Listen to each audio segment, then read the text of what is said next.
Welcome back to Music and Faith, Chapter 2. We're going to be talking about music in the classical period tonight. So that means Mozart and Beethoven. Before we do that, I want to review a couple of things that we talked about last week, and I'm going to integrate them into the flow of the program tonight so we get a sort of diachronic view of how music evolved in the 18th century. Last week we spoke about Johann Sebastian Bach. Yeah, genau. The name Bach, of course, translates to something like stream or brook, but in fact, we know that Bach was a sort of a mighty ocean of musical ideas, and in fact, his name is synonymous with the Baroque period, and in fact, to many listeners, synonymous with contrapuntal intricacy and difficulty in music, and we talked a little bit about that last week. We said that Bach doesn't really present us with melodies that we would go home humming or singing, because that really was not his objective. Bach's writing music not for an audience, but rather, as we said last week, for a congregation. And what that means is that the music is aimed at articulating a theological message, a narrative, if you will, a point that's supposed to resonate with you and have you reflecting on, say, the gospel or epistle readings from that Sunday, or perhaps a particular holiday season that you're immersed in at that point in the liturgical calendar. I'm going to give you two examples which I think emphasize the point that Bach did not care about your feelings. That is to say, he's not writing music hoping that you'll like it or you'll like him. It's not his objective. I'm going to give you two examples that I think illustrate that point. First one comes from a cantata, number 77. Now, Bach wrote about 200 of these pieces which have survived.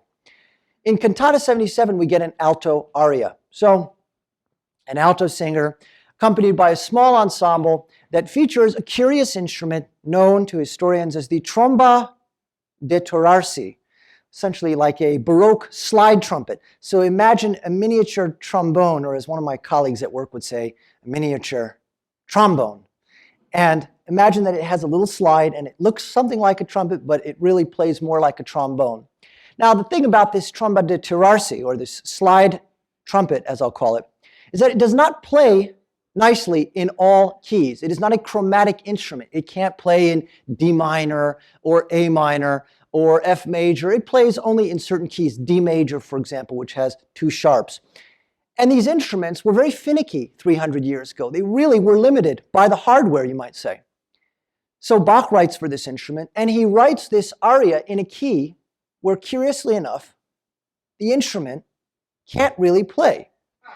Now, that's not a function of who's playing it. You could find the best tromba de torarsi player in Germany in the 1730s. Even that person would not be able to execute the notes as they're written. Now, why on earth would Bach write something which is intended on purpose to sound bad? And that's what it's going to sound like to most listeners. It's going to sound out of tune. It's going to sound very funky, dissonant. It's going to have a very sort of amateurish almost sound. Why on earth would a composer, especially one, the magnitude and scope of Bach's gift, his genius, if we can use that word, why on earth would he write for an instrument that's going to sound bad and thus make the alto singer, instead of making the music more resplendent and have it have that lustrous shine, instead it's going to have a certain dullness to it? Why on earth would you do something like that? That's exactly right. To understand it, you have to look at the text. What is this alto singing about? The alto here, by the way, in Bach's church would not have been a woman, but probably a 15-year-old boy or something like that. And what would they have been singing? In this particular aria, they're singing about the difficulty of living a virtuous life. It's impossible to be without sin. It's impossible to be truly virtuous. And of course, that resonates. Any Christian, anybody who's read the teachings of Jesus, for example, would resonate with that idea. After all, what does Jesus say when they're about to stone the adulteress? Sure, you want to stone her? Go ahead. But whoever among you is without sin, you can throw the first stone. And what the mob sort of reflects on that, and they walk away. In other words, you can't be like Jesus. You can't be without sin.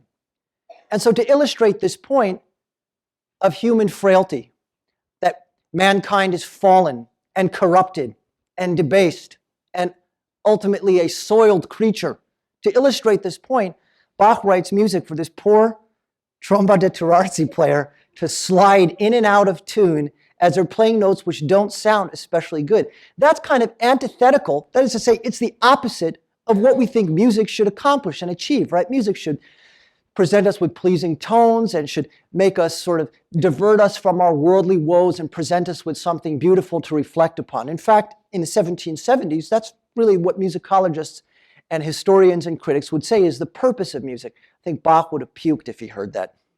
The idea that music should make you happy, remember what I said, Bach doesn't care about your feelings. He's writing music, SDG, is what he wrote at the bottom of every manuscript, Soli Deo Gloria, for the glory of God alone. Let me give you one more example of Bach not caring about your feelings. Comes in Cantata 179, which has a curious title in German. Siehe zu, dass deine Gottesfurcht nicht Heuchelei sei.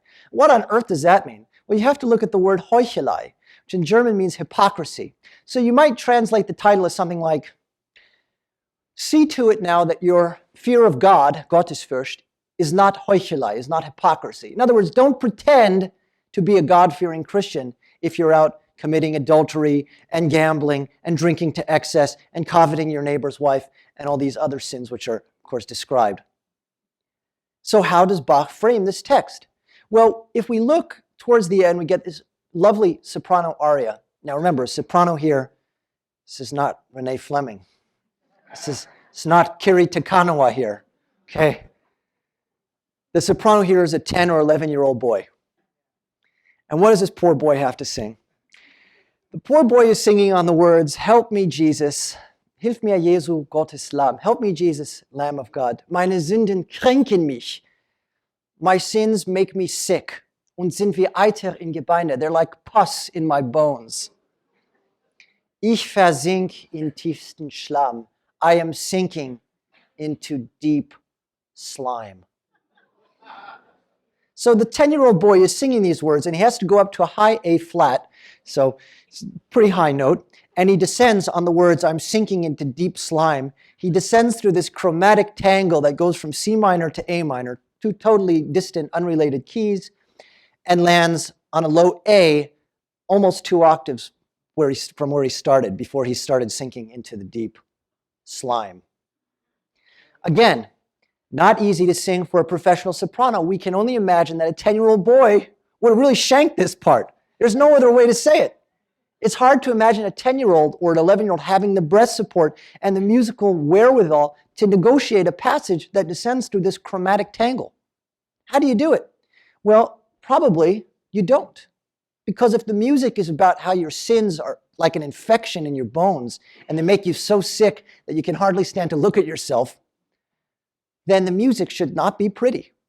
It should not be suffused with lovely melodic contour.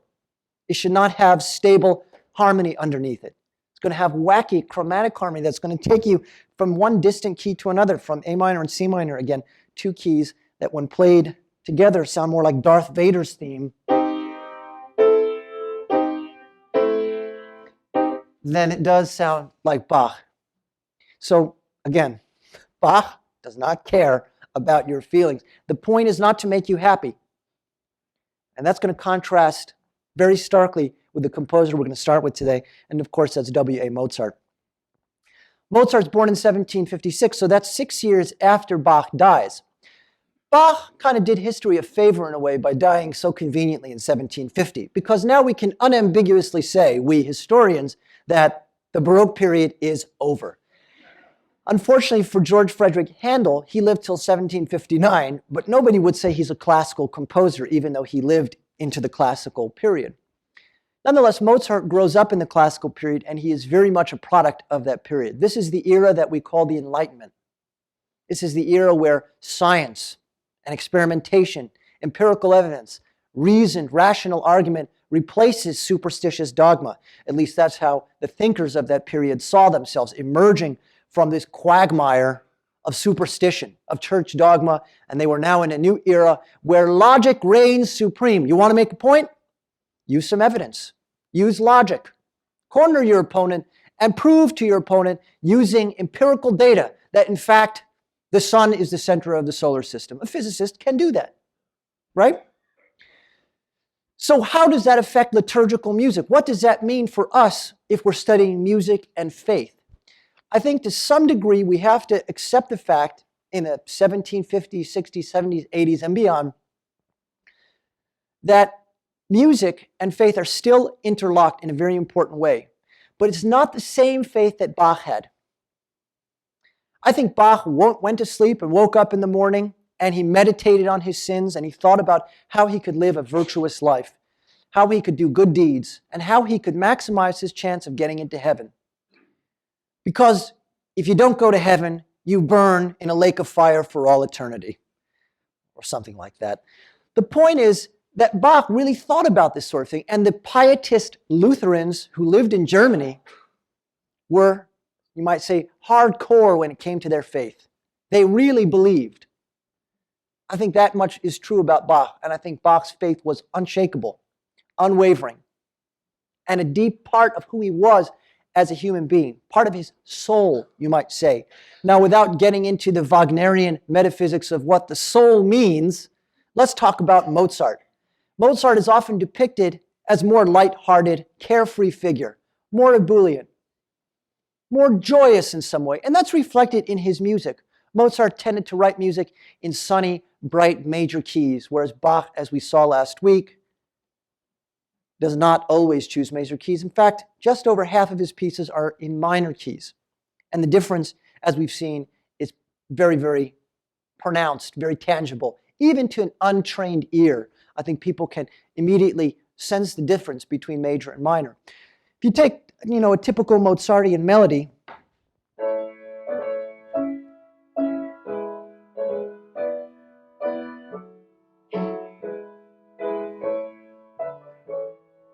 and transpose it to minor, you get this.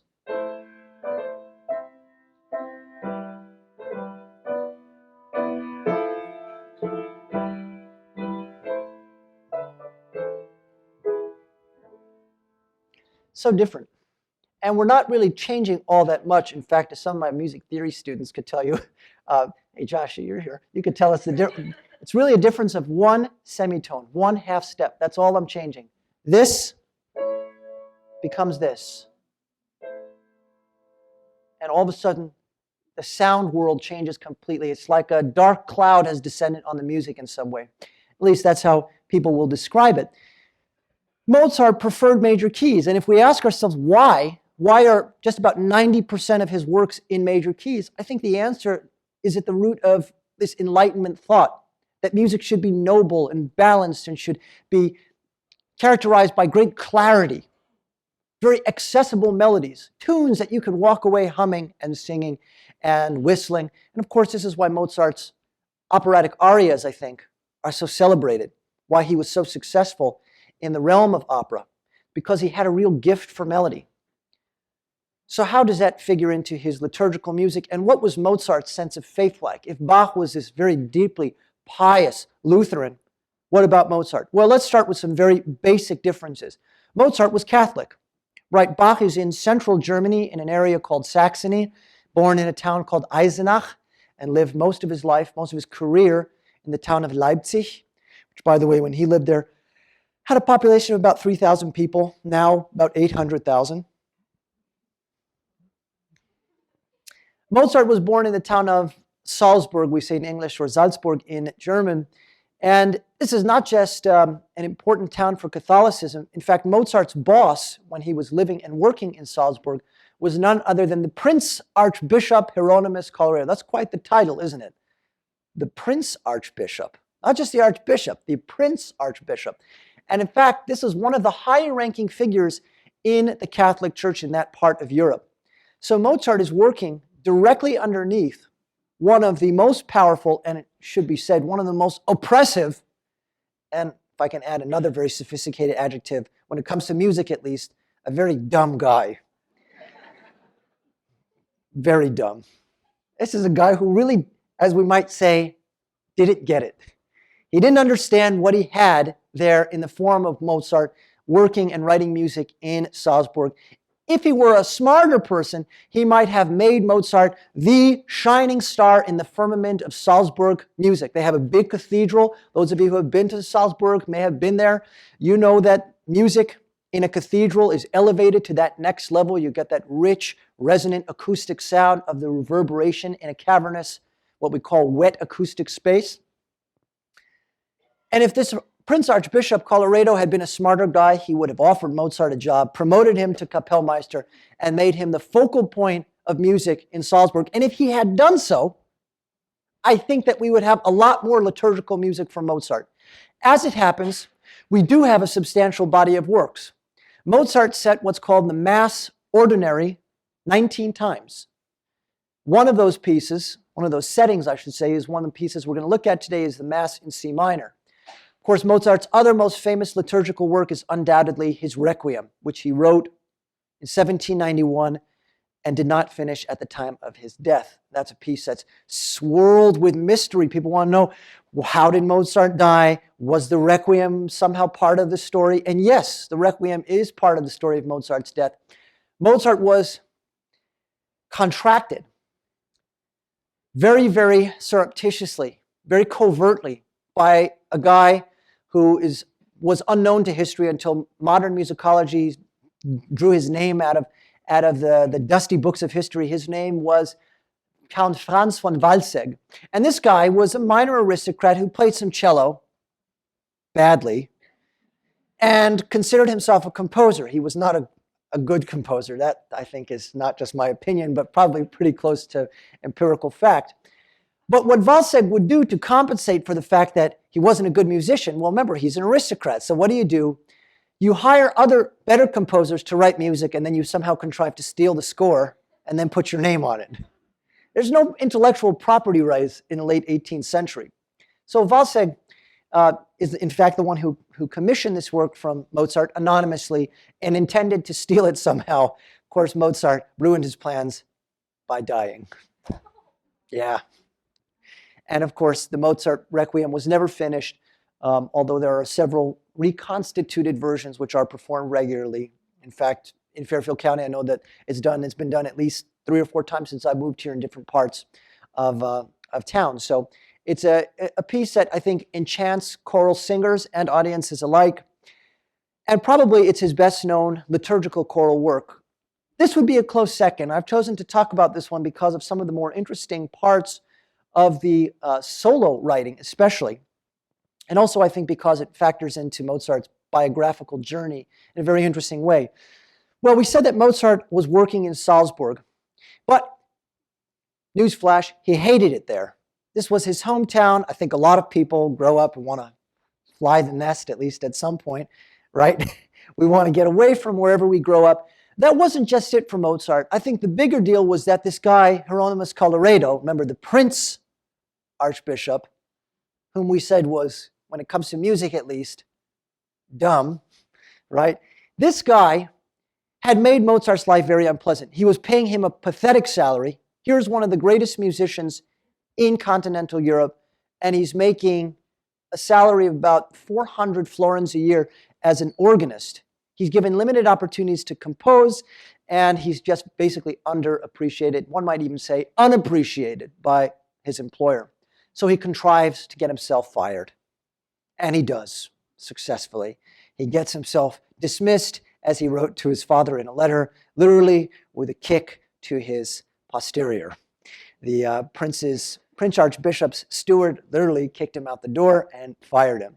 For Mozart, this was the best thing that had happened to him in his adult life, because now he's free, and he's in the imperial capital. He's in Vienna, the city of musicians, and he's very excited to be there. And he writes all sorts of music there. Most of it falls into the categories of symphony, sonata, concerto, string quartets, other forms of chamber music, none of which intersects with us in our study of music and faith. It wasn't until he got married in the summer of 1782 to a woman named Constanza. Well, he called her Stanzi, she called him Wolfi. And they were married, but they were married without permission from Papa Leopold. Remember, that's Mozart's dad, who strikes us, when we look back at the history, as a pretty grim figure. Somebody who doesn't really smile a lot, or at all. That's kind of the impression we get when we study Mozart's father. In the movie Amadeus, he's played by Roy Dotrice, and Roy Dotrice makes sure to make Leopold Mozart extra stern. In fact, Mozart's father was kind of I would say, a source of great agitation and anxiety for Mozart. For example, when he got married, his father not only did not give him permission but told him explicitly, don't marry her. That's kind of a rough thing to hear from your dad when you're already all but married. Well, Mozart wrote to his father, and he must have been thinking of a way to placate his father, somehow smooth over the bumpiness that was, in fact, the story of his wedding to Constanze Weber. And so how does he do that? He tries to appeal to the fact that Leopold is a staunch Catholic. And so he starts writing letters about how he and Stanzi are going to church regularly and they're attending Mass. What every parent wants to hear, right? Certainly if you're a staunch Catholic, that's what you want to hear. And Leopold is very cool in his responses, very measured. And then Mozart decides to pull out his ace in the hole. He's going to write a Mass. Not on a commission, not for money, but just to express his gratitude because he's married and he's found love and all that. So it's a piece that historians often say was written for a very specific purpose, and that was to make Leopold Mozart warm to the idea of his marriage. And how is he going to really send the message home? He's going to feature Constanze, his wife, as the soprano soloist in the piece. This would prove to his father that Stanzi is not only great wife and mother material to his potential grandchildren, but also that she's a great musician and that she's someone worthy of this prodigy that he had raised.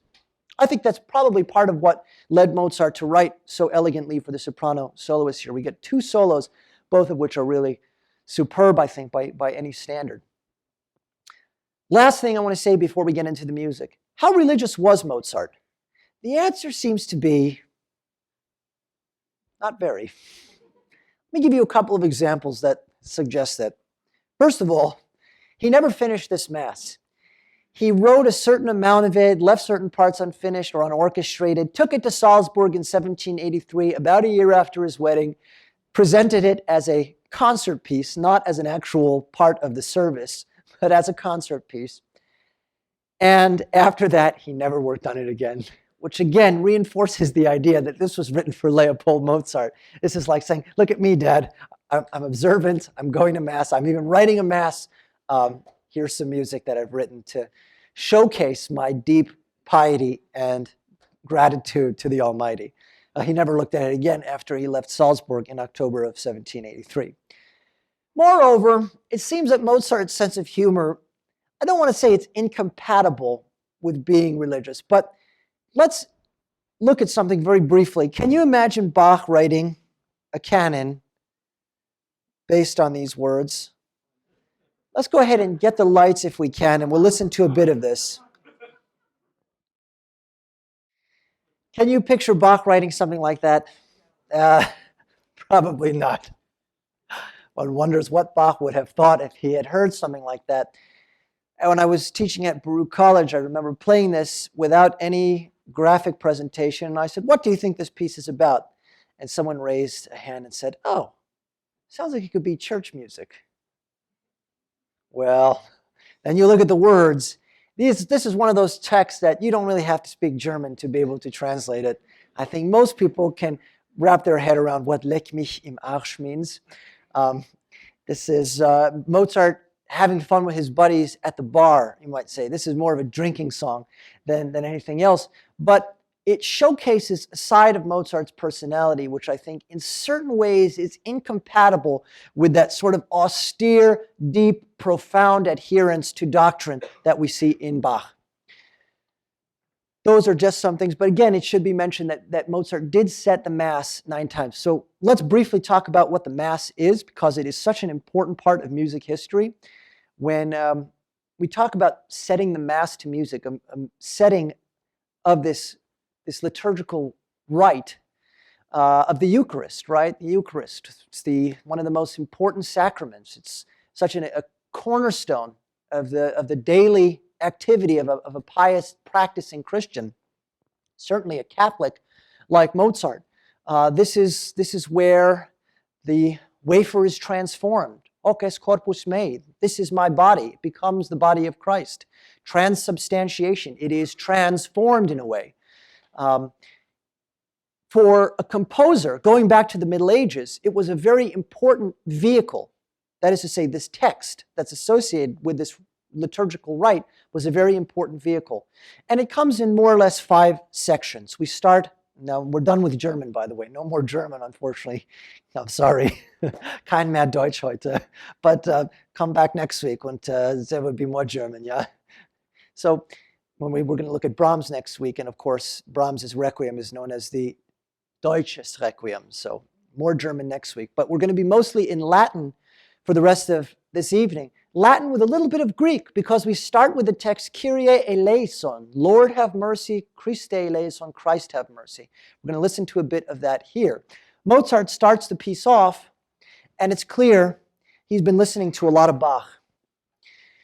We get this opening gesture.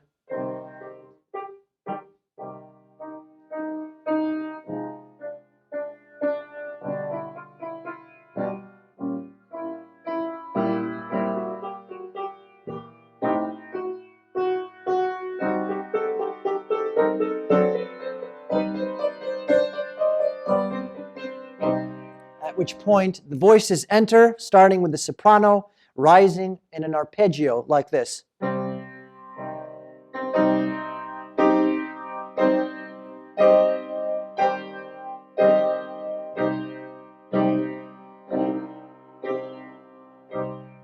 Very simple so far. Now we get what's known as a fugue. So this is not Mozart's typical style. Mozart's style, as we said earlier, is usually characterized by major keys and by simple, straightforward melodies, things that we can easily hear and relate to. We get a little bit different, something different here. The melody is going to be imitated and starts in the soprano. It's a bit chromatic, so it sounds like this.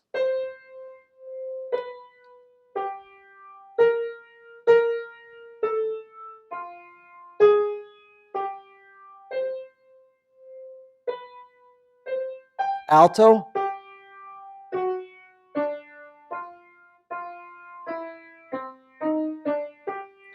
Then followed by bass and finally by tenor. And we're going to see this as it plays out in the score.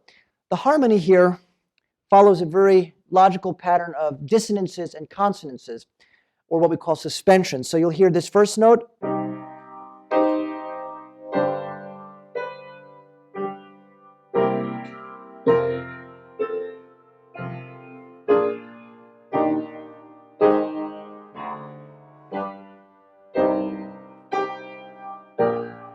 And that will move off in a new direction as the harmony changes. Again, this is very atypical for Mozart. Mozart's style is often characterized by this homophonic texture, where melody is supported by harmony. Here, we're going to see in a moment simultaneous melodies as the piece unfolds. Creates a dense texture, what we call polyphonic texture, which means that you have interwoven simultaneous melodies, more akin to what you'd get if you were listening to Bach. Now, did Mozart know Bach's music? And the answer is, by the 1780s, he did. And he came into contact through a collector by the name of Gottfried von Swieten, who was a court librarian in the imperial capital of Austria, in Vienna. And he collected manuscripts, and he brings Mozart over to his estate one day, and he says, "What do you think of these pieces?" And they're pieces by Bach. Now, we know that Bach's music was mostly forgotten. But this guy, Baron von Swieten, had collected them, and he had shown them to Mozart. And Mozart has a very famous line that's often quoted from his encounter with Bach. The story is that he sees these Bach motets, and of course they don't have nice scores like we have today where all the parts are on one page. Mozart has to read 4 pages at the same time. So he's got them sort of arrayed on the harpsichord, and he's maybe a harpsichord, possibly an early pianoforte, hard to say what the Baron would have had in his home. And Mozart is playing, and he plays a few measures, sight reading the 4 pages simultaneously, and he looks over at the Baron and he says, "Here's something we can all learn from." And of course, clearly he did. Let's listen to the first couple of minutes of Mozart's Mass in C minor, the first movement known as the Kyrie. Let's pause it right there. Where in liturgical music are you going to find writing like this? The answer is not very many examples of it, because it's not a particularly church-oriented style of writing. This is a style that's more akin to what we would find if we were to look at operas. Take a look at this measure, for example. You start with the soprano on a low B flat. Now, sopranos don't usually sing below the C staff there. And there's a B flat, which descends even lower. Now you've got to read ledger lines. Now you're on a low A flat. Now you're going to leap up an octave and a tritone from the A flat to the D natural on Christe. Leap another tritone up, why not, for good measure, and then resolve it with very, very Spartan accompaniment, meaning you can't rely on the orchestra to give you your note here. You're sort of very vulnerable as the soprano soloist here, and it's very difficult to manipulate the human voice with these leaps that are bigger than an octave. In fact, when we do what we have a funny name for this particular discipline, we call it ear training. Ear training, doesn't that sound like fun? How many people are interested in training their ears? Well, it's a very useful thing to do when you're studying music, because what you try to make your ear more and more sensitive to little fluctuations, relationships between pitches and chords and sonorities and sound colors. And to sing something like this, not just anybody will be able to do it. Not just any soloist will be able to do it. It takes a special kind of voice, a very nimble, agile voice. I'm going to just move on for a little bit. We're going to listen to the rest of this solo, and we'll see how Mozart now transitions at the end into a full-blown, what we call coloratura passage. That's a funny word, isn't it?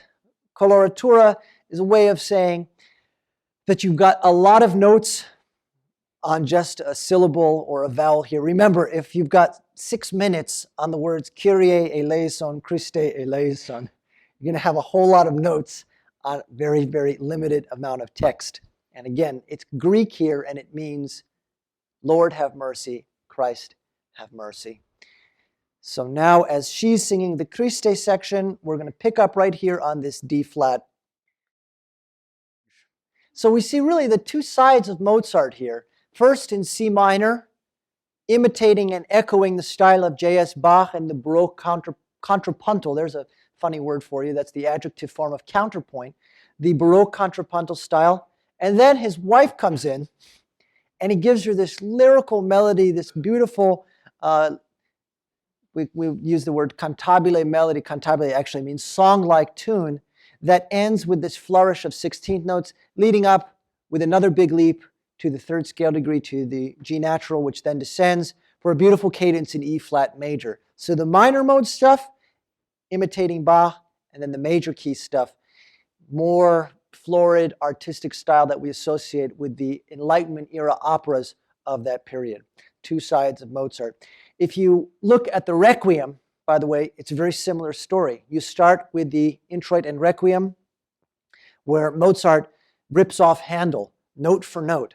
Right? What does Handel do in Messiah? He has a chorus. It's pitched here. And with his stripes we are healed, right? What does Mozart do?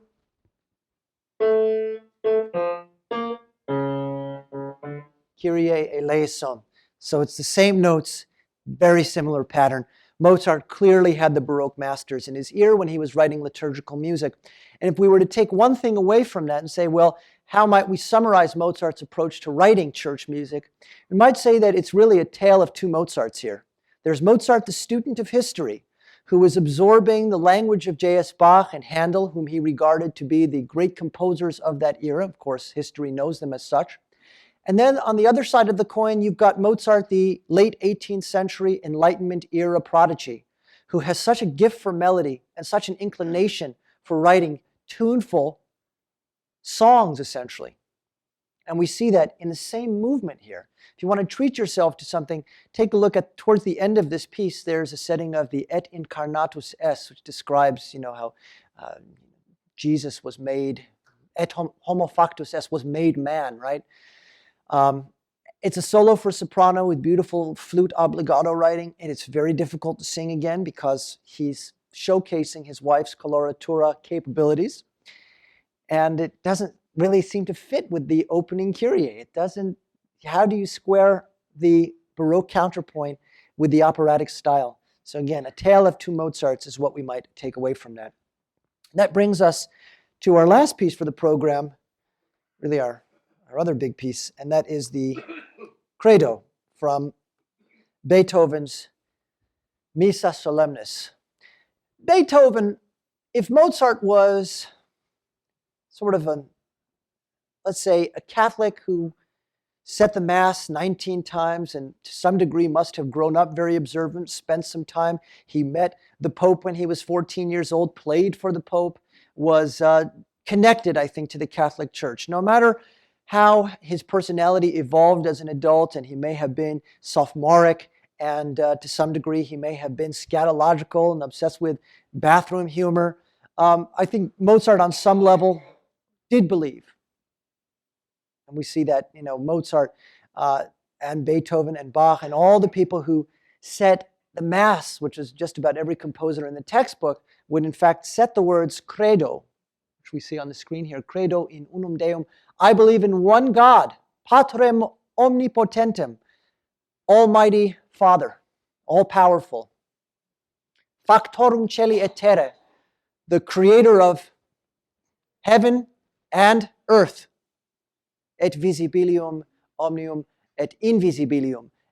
All things visible and indeed all things invisible. So this profession of the creed, right? I believe. Well, you're going to see a setting of that by Beethoven here. And in some ways, it may be indicative of how he felt about his own Catholic faith. Now, Beethoven was not Austrian, although he would live most of his adult life in Austria. But he was from a part of Germany that was close enough to France that they were, in fact, Catholics there. In the city of Bonn, very close to the city of Cologne, which, of course, right on the French border. Beethoven was a baptized Catholic and lived in Catholic Austria. So to some degree, he would have been immersed in the rites of the Roman Catholic Church. But Beethoven was, once again, a product of his time. And this is the Enlightenment, which means that Beethoven's going to get wrapped up in groups including, but not limited to, Freemasons, the Illuminati. Now, if you know anything about these groups, you know that to some degree, take the Masons, for example, what they believe in grates against Catholic teaching, religion in general, right? This sort of liberalism, this progressive attitude, which stands sometimes in diametric contrast to what's being taught in Scripture and in doctrine. So to say that Beethoven was a religious person, no way. If anything, Beethoven was a spiritual guy, and I think that shines through in the finale of the Ninth Symphony, which is a setting of Schiller's poem. And I know I said we were done with German, but we're never done with German. The words there, Freude, schöne Götterfunken, Tochter aus Elysium, wir betreten feuertrunken, himmlische dein Heiligtum, deine Zauber binden wieder, was die Mode streng geteilt, alle Menschen werden Bruder, oh dein sanfter Flugelwald. All men become brothers. Beethoven's creed, I think, if anything, his deepest belief, his most passionate and profound hope was for universal brotherhood, was for an open-armed embrace. Seid umschlungen, Millionen. Right? The poor basses. Anybody have to sing the bass part there? Seid umschlungen, Million. Right? It goes up over an octave. Seid umschlungen, Millionen, diesen Kuss der ganzen Welt. Über Sternen muss ein lieber Vater wohnen. Above the canopy of stars, a loving father must dwell. That, I think, was Beethoven's, the closest thing to his religious beliefs. However, he's a composer in a Catholic country, and he's got friends in high places. For example, the youngest brother of the Emperor of Austria was a chum of Beethoven's. He was, as they might say in the UK, his mate. They were friends going back years. Beethoven had dedicated a number of pieces to then Archduke Rudolf. He was about to be promoted to a higher station, and in fact a station within the Catholic Church of Prince Archbishop, remember that? And Rudolf had been the dedicatee of the Hammerklavier Sonata, of, for example, some of Beethoven's other string quartets. The Archduke Trio is a great example in B-flat. So this guy was the dedicatee, the recipient of much of Beethoven's goodwill as a composer. Beethoven, for his part, probably figured out that if he dedicated works to a guy whose star was rising in the hierarchy, that it would sort of immortalize those works in a way. And I think to some degree he was right. But there's a problem with this piece. The Missa Solemnis, which translates, by the way, to like solemn mass, is very problematic. It's doubtful that Beethoven ever heard the piece performed in his own lifetime. Its premiere took place in St. Petersburg, Russia, of all places. St. Petersburg, how'd we get there? Well, that's a story for another day. Beethoven, for his part, had sort of quarantined himself in the libraries, much like my students sometimes do, I guess, if they need to write a paper. Beethoven quarantined himself in the library so that he could study the old masters, from Josquin to Bach, to Haydn, to medieval composers like Johannes Ockeghem. He wanted to study everything from Gregorian chant to Baroque fugue, and somehow weave all these styles together, including his own distinctive, unmistakable imprint in a mass setting. But remember that problem I alluded to. The problem here is one of scope. This piece is simply too much. Too much what? Too much everything. It's too long. For a chorus to pull this off, it would take a very special chorus. It's not something that an amateur community choir is going to attempt.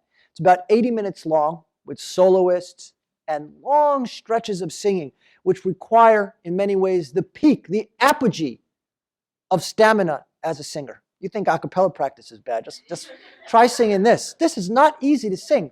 I sang this exactly once. I was 27 years old, and it was my last year of graduate school in Massachusetts, and I was singing with an excellent community choir in Newton, Massachusetts.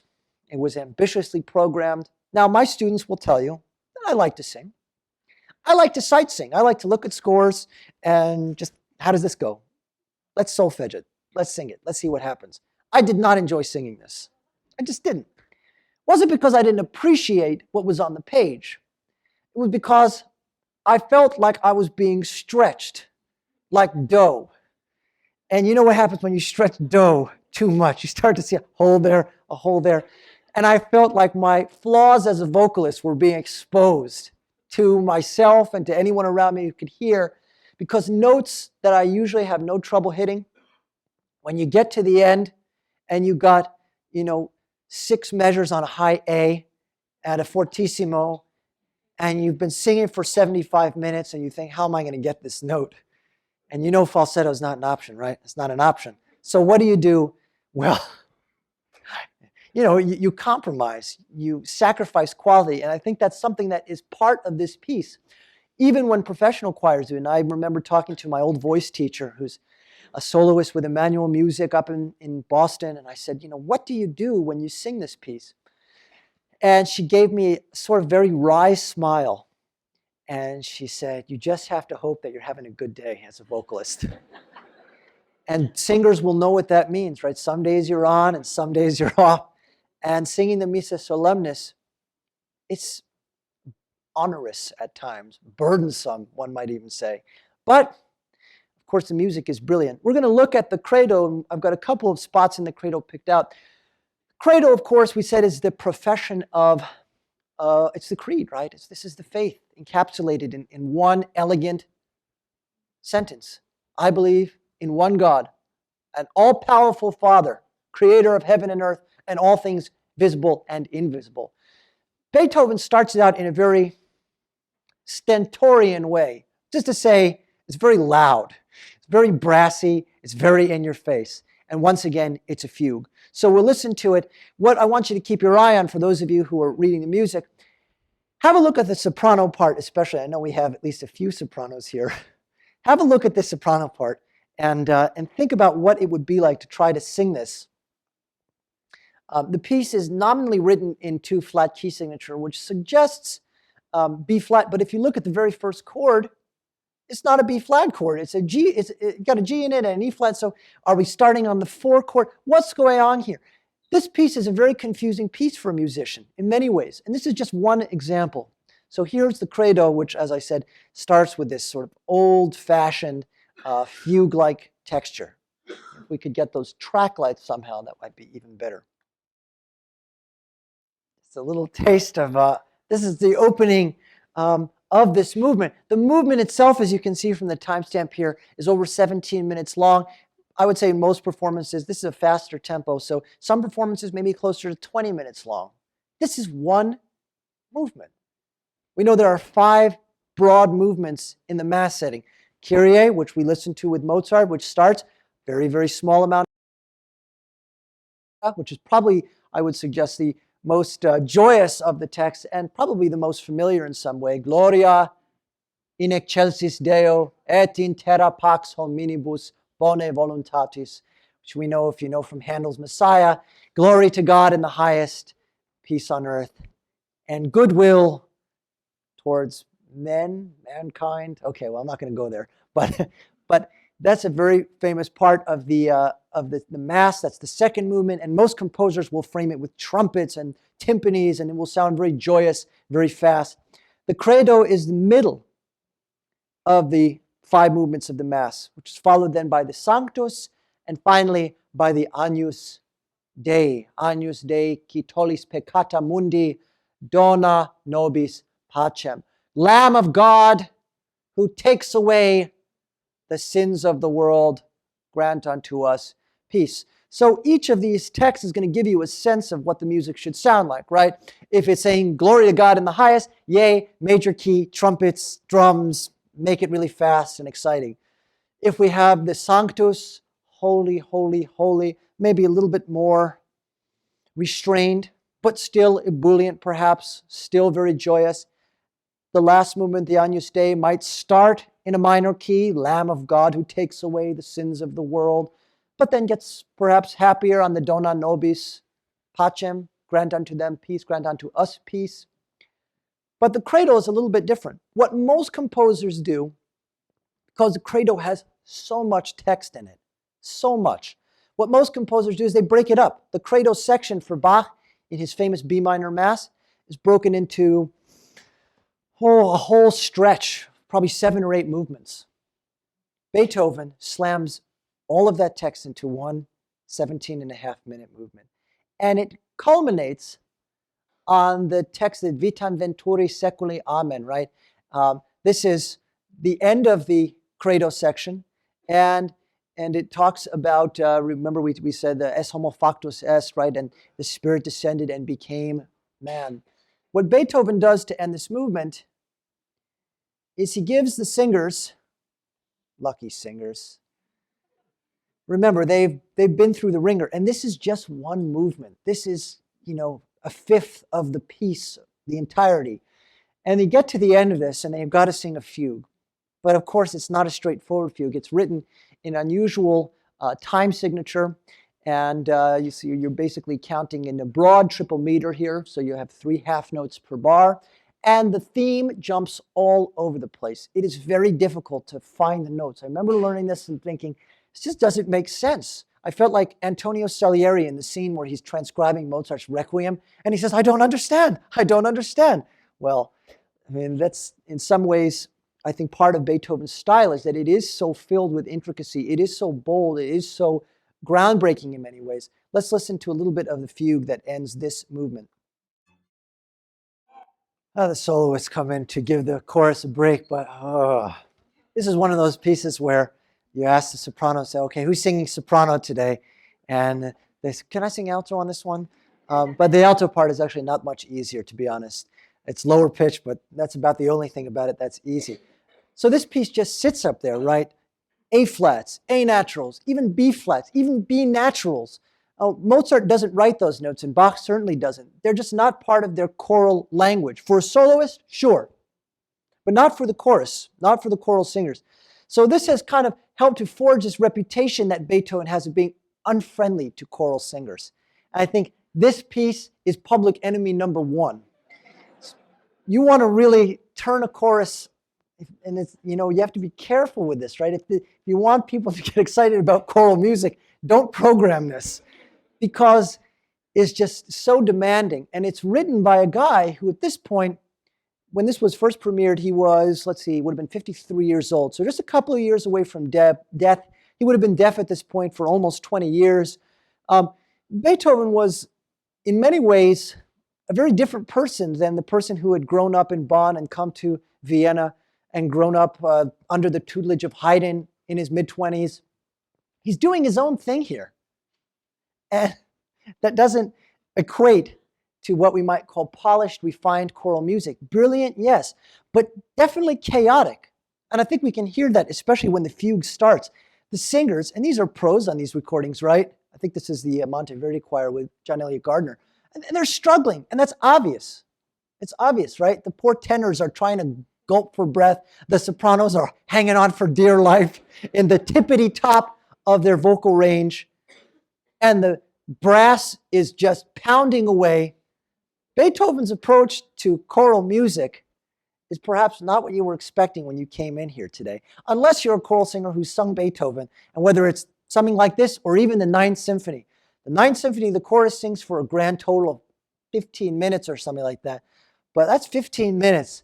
That's going to take a chunk of your soul in a way, in a very good way, But it requires tremendous investment is what I'm saying. And I think that with great effort comes great reward. And I'm going to close out on this note. When we look at Beethoven's choral music, it may be easy to dismiss it and say this is just so difficult and chaotic and loud. But if you take the time to listen to it, and certainly if you took the time as a choral singer to learn it, I think you'd find yourself very fulfilled at the end of the day. And I think people who have sung Beethoven can relate to that on some level. So I want to thank everybody for coming out tonight. And yes, indeed. And I want to thank everybody. I'm going to ask for questions in just a moment. Next week, we'll be talking about Brahms and Verdi. And you might ask, well, what do those two have in common? And the answer is that they both wrote very, I think, memorable settings of a special Mass text. It's a funeral Mass text. It's the Requiem text. Mozart, of course, had written a famous Requiem. Other composers had. But perhaps if you had to choose two Requiem settings from the 19th century, you can't go wrong with Brahms. You certainly can't go wrong with Verdi. Two very different pieces with enchanting stories, and we're going to talk about them next week. So maybe I can take some questions now. Yes, ma'am. Oh, yeah, leck mich im Arsch. I guess in the most, gosh, you're going to make me blush in front of my students. It translates to something like, kiss my derriere. Yeah. No, it's a very oft-repeated but apocryphal myth. The idea that he needed to hear, to sense the vibrations through the cochlear bones in his ears. This is mythology, right? People want to believe it because it makes for a compelling picture of Beethoven sort of pressing his ears to the piano. It would have been completely unnecessary. He wouldn't have needed it. Beethoven had what many musicians, including Mozart and Bach and Miles Davis, for that matter, had. And I've met now two students at NVCC who have this rare gift, perfect pitch. And even if you don't have perfect pitch and you wanted to write music and you were a trained musician, you could do it. Musicians are trained to know that, if this is A, then this is F, and we check it. And this is B flat, and this is E flat. How do I know the tune before I play it? Musicians train ourselves to be able to sense this. And if you're writing music, you can sort of look and see and appreciate those relationships. So the whole vibration thing, it's a compelling story, but myth is busted. Yeah. He had to actually travel the 200 miles from Vienna to Salzburg, and it would have taken him about a week by coach back then. So, and these are, this is not like driving on I-95.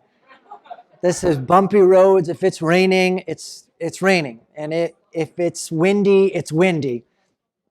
So do the math. If it takes you, 7 days to go 200 miles, it's pretty slow going, but he actually had to get himself over to Salzburg, and it was, yeah, I guess you're right. It depends which direction you're going. Certainly, if you were going north when this lecture started, that's true. Yes, ma'am. Let me give you a couple of books that I think are great reading, not just for a music student, but somebody who likes history and wants to get a window into the workshop of these composers. I'm going to give you 3 books. 3. We'll go with 3. So first, you want a great book about Beethoven? I bet the library's got copies of it. I'd be surprised if they didn't. I'm sure they could order if they didn't. It's a book by a guy named Russell Martin, and the book is called Beethoven's Hair. What's in the hair? Why is that so important? Well, turns out when Beethoven died, and when people died back then in general, you can't take, there's no pictures. There's no way to have a memento of that composer. So what they would do seems sort of invasive to us. They would actually snip their hair when they were lying, out, when the corpse was out. It's pretty gruesome for us to think about, but this gave you a physical memento. Anyway, it's about this composer who clipped Beethoven's hairs in 1827, had 568 hairs in a locket, which was then resealed and resealed again in the 20th century. This composer's family was Jewish, and even though they had converted, the descendants were considered by the Nazis in the 1930s to have been Untermenschen. They were subhumans who needed to be purged so that Germany could be Judenrein. So this locket wound up in a fishing village in Denmark, where it was pressed into the hand of the town doctor as the Gestapo was rounding up the Jews who had been hiding in a church there. It was then given to an orphan who was adopted after the Holocaust, who then grew up in the 90s, when she was getting older, put it on auction at Sotheby's. It's a great story, and you can learn a lot about Beethoven. You'll learn about what might have killed him, which I won't give away the ending of the book. Another book, Mozart's Letters, Mozart's Life. It's translated by a guy named Robert. I don't know how he says it. I don't know if he's German. He must be German. I would say Spätling, but spelled Spaethling, Spaethling.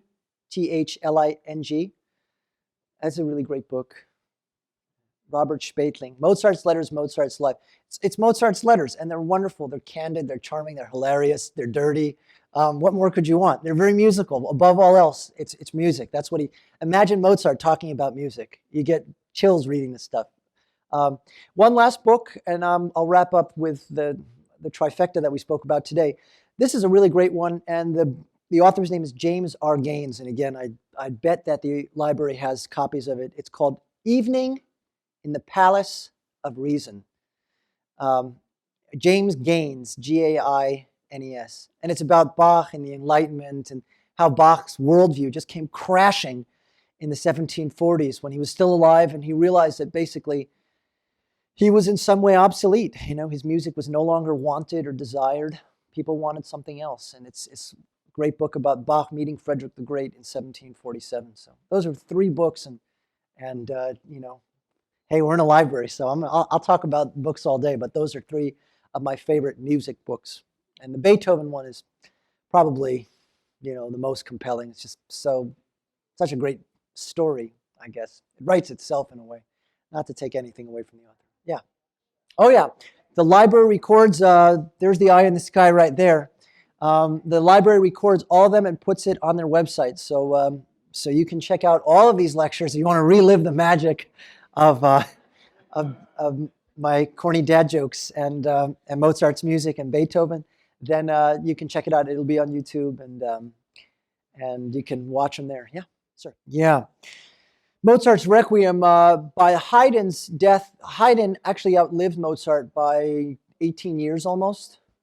So yeah, that music, by the time Mozart died, within a couple of years, his wife had done a lot to make sure that his music lived on.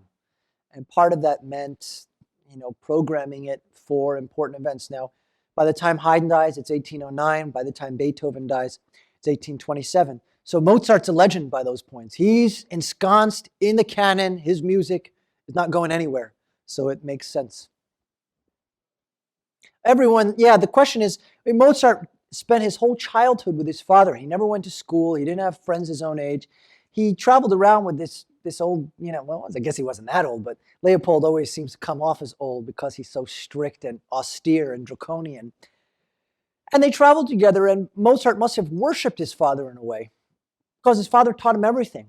Music, but also geography, history, religion, philosophy, whatever. And, like most relationships between children and their parents, the relationship's great until the kid grows up and becomes a teenager. and then things go south. But really where it went south very dramatically for Mozart with his father was when Mozart tried to stand up to the archbishop. Let me give you one example. Mozart traveled in 1780 to Vienna in the retinue of the archbishop for the coronation of Emperor Joseph II. And he gets an opportunity. One of the wealthy aristocrats of Vienna said, Mozart, I know this guy, he's that famous kid. I'll commission you, write some music, play a concert, and I'll pay you X amount. Now, X amount was like a year's salary for him for playing a weekend gig. A year's salary in a weekend. And he says to his boss, the archbishop, he says, hey, we're already in Vienna.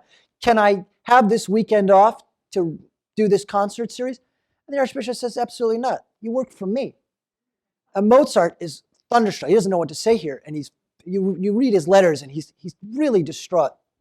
He writes to the only person he can think of for help. It's his father. And he says, you have to help me. You got to talk to the archbishop. And basically, Mozart's father turns heel on him. He says, learn your place, boy. You got to listen to the boss. And Mozart never forgave him for that. It seems that Mozart soured on his relationship and kept his father at arm's distance ever since that episode in 1780. Then there was the episode with his marriage. His father was total, I was going to say something else, I'll say jerk. He was a jerk when it came to Mozart's wedding. So they certainly, when he was a kid, I'm sure he absolutely marveled at his father and all he knew. And Mozart's dad was a great musician. He was a great violinist. He wrote a book on how to play violin. It's a pretty boring book, by the way. I tried reading it in grad school. It was the cure for insomnia. Read Leopold Mozart's treatise on how to, play and maintain a violin. Boring stuff. But that's Leopold Mozart. It's sort of the opposite of his son. Okay, eine Frage, ja. Oh, it's a joke about a non-canonical setting of the parable of the stoning of the adulteress. And a stone comes sailing, and basically the person who threw it is Mary. She's the only one without sin. Any questions before we wrap tonight? All right, well, I look forward to seeing everybody next week for Brahms and Verdi. Thanks again, folks.